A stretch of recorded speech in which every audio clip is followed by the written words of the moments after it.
Hello and welcome. I'm Eavee, and today I'll be reading some more of Aesop's Fables for you. These are very short fables with a little moral at the end to consider. I've picked 5 fables to share with you today. Make sure to subscribe and ring the notification bell to keep seeing these videos. We'll start today with Belling the Cat. The mice once called a meeting to decide on a plan to free themselves of their enemy, the cat. At least they wished to find some way of knowing when she was coming, so they might have time to run away. Indeed, something had to be done, for they lived in such constant fear of her claws that they hardly dared stir from their dens by night or day. Many plans were discussed, but none of them was thought good enough. At last, a very young mouse got up and said, "I have a plan that seems very simple, but I know it will be successful. All we have to do is to hang a bell about the cat's neck. When we hear the bell ringing, we will know immediately that our enemy is coming." All the mice were much surprised that they had not thought of such a plan before.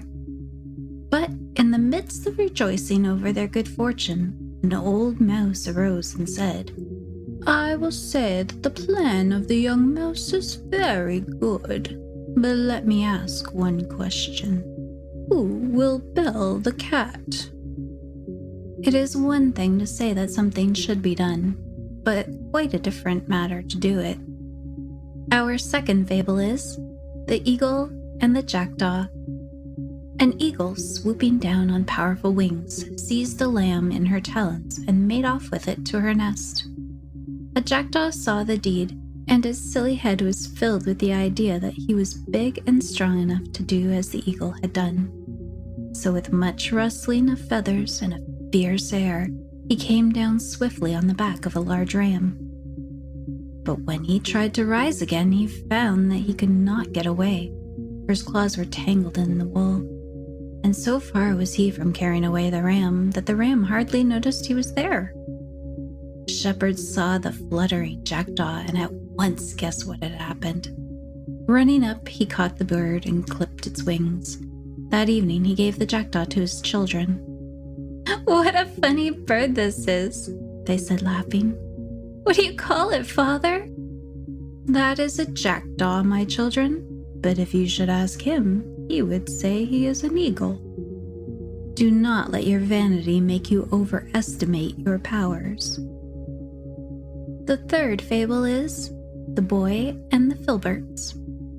A boy was given permission to put his hand into a pitcher to get some filberts, but he took such a great fistful that he could not draw his hand out again. There he stood, unwilling to give up a single filbert, and yet unable to get them all out at once. Vexed and disappointed, he began to cry. "My boy," said his mother, "be satisfied with half the nuts you have taken, and you will easily get your hand out. Then perhaps you may have some more filberts some other time. Do not attempt too much at once."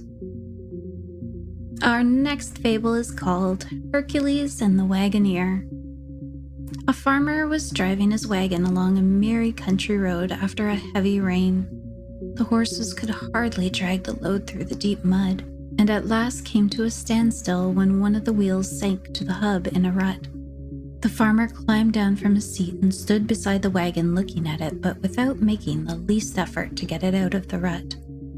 All he did was curse his bad luck and call loudly on Hercules to come to his aid. Then, it is said, Hercules really did appear, saying, "Put your shoulder to the wheel, man, and urge on your horses. Do you think you can move the wagon by simply looking at it and whining about it? Hercules will not help unless you make some effort to help yourself."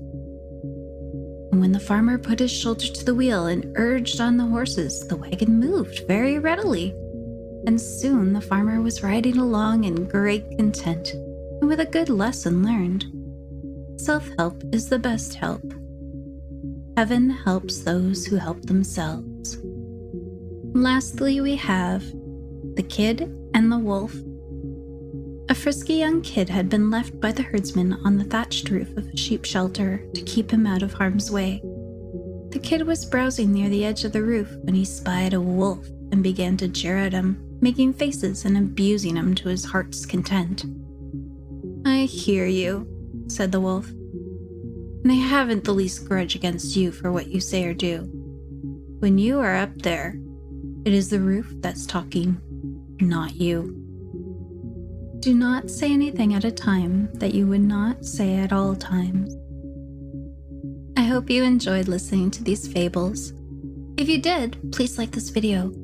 I'll be posting more Aesop's fables soon, so if you'd like to hear more, be sure to subscribe and click the bell to receive notifications. Tell me in the comments below which one was your favorite fable, or what stories would you like to hear me read next. As always, I'm available to voice any project you may have, either professional or personal, anything from video game characters to commercials. Visit my website, Eavee.com, to get a custom quote. The link is in the description below. You can also come hang out with me live every Saturday and Sunday on my Twitch channel while I stream a variety of games.